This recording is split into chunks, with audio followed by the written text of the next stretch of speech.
There's this deeply religious element to it, Mm-hmm. Particularly in the way that kind of afterlife is portrayed Yeah. in death.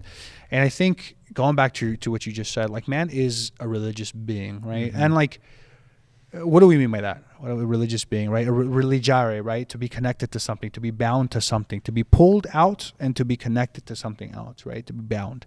And to be oriented towards the infinite. Exactly. Towards the transcendent. Right. So we would say like Luigi Giussani, blessed Luigi Giussani, right? Says this, the subject. Is he a blessed? Yeah, blessed Luigi Giussani. That's so sick. It is so sick. The subject's oriented towards the capital O other, God. Yeah. Right. So man is kind of wired to be in communion, right, with the eternal other, God.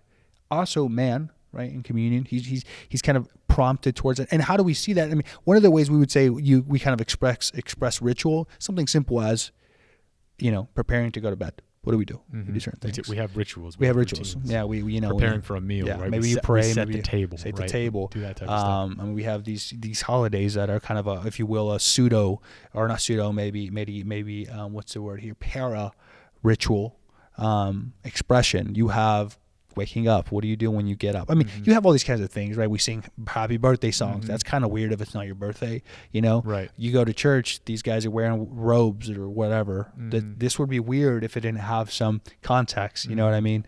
The collar would be weird. But in fact, we would say, no, these kinds of things speak to something that's kind of hierarchical, to use kind of here Augustinian language.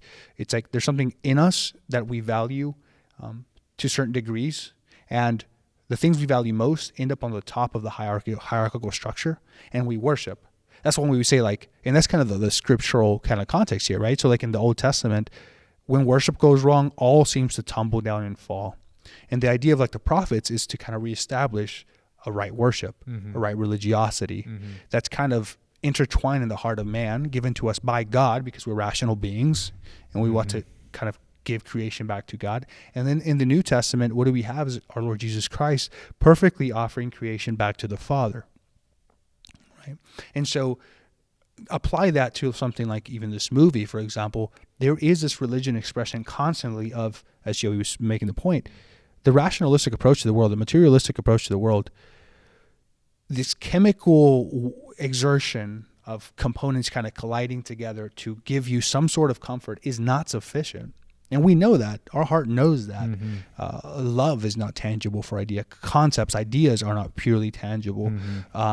These things that are so intimate to us, these values that are so intimate to us, are not merely empirical, right? And so all of a sudden we say, well, there must be something deeper to us. Well, yeah, there is. We're desiring community again, or communion with God, right? With the transcendent in that sense. And the way that this movie kind of portrays it, it's like, we need to bring about music. We need to bring about dancing. We need to bring about the campfire and the burning of this robe. We need to bring about proper mourning in order to do what? In order to be who we are. In order to be human beings. Exactly. Yeah. In order to be, and one of the scenes in the movies that I thought was kind of, two things that I thought were also provocative in line with this was, one, at the burial of Queen Ramanda, the tribal leader M'Baku, remember, was with Shuri. Now Queen Shuri, and M'Baku had said, "Your brother told me to watch over you and to be here with you, so I'm not going to leave," And Shuri is kind of challenged with the question, like, what are we going to do now? And Shuri responds, "My heart was buried with my mother," And then all of a sudden, like, this sort of frustration arises in her, this kind of anger and hatred. Yeah, he asks her, she's asking him what they should do, and he says, "What does your heart tell you?" And she says, my heart was buried with my mother. That's right. So my heart was buried with my mother. But what wasn't then? Her passions? Right? Yeah, what's left over. Yeah, what's left over, yeah. Right? If that's the case. And that's just a provocative line. Obviously, I don't think it's fully exhausted there. But my point is, like, there is this kind of, again, if the highest values are not set aright, then what shows? What shows? Is it just our emotions? I mean, that's what you have in a lot of the world today. It's kind of emotive expression, But no, we would say rationality, love, should be the guide of all our action. Proper love, perfect worship, Yeah. So it's kind of taking some of this and applying it to kind of the Christian framework. Yeah. That'd be a way of kind of looking at this.